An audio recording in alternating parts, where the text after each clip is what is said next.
আসসালামু আলাইকুম এভরিওয়ান, কেমন আছেন সবাই? আমি অনেক ভালো আছি, আশা করি আপনারা অনেক ভালো আছেন। আজকে আমি রান্না করব মুরগির মাংস, আলু দিয়ে ঝোল রান্না করব মুরগির মাংসের। প্রথমে মশলাটা কষাই, তার মধ্যে মাংসটা দিয়ে অনেক সুন্দরভাবে কষে নেওয়ার পরে আগের থেকে সাইজ করে কেটে রাখা আলু রাখছিলাম, সেগুলো তার ভিতর দিয়ে দিলাম।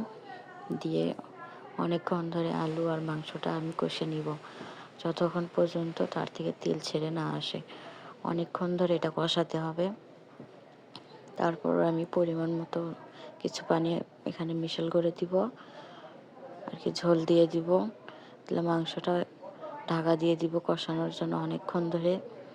মাংসটা কষানো হলে মতো তারপর আমি পোলা রান্না করব।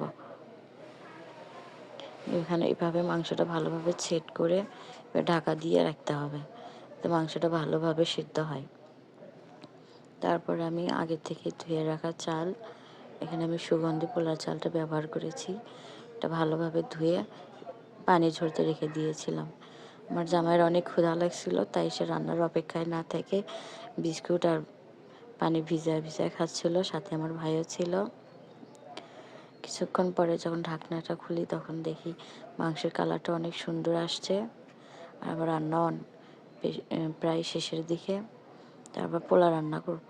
প্রথমে ভাজা তেলে পেঁয়াজটা ভেজে নিব হালকা মিডিয়াম করে, তারপর পোলার চালগুলো দিয়ে লাল লাল করে পোলার চালগুলো ভেজে নিব।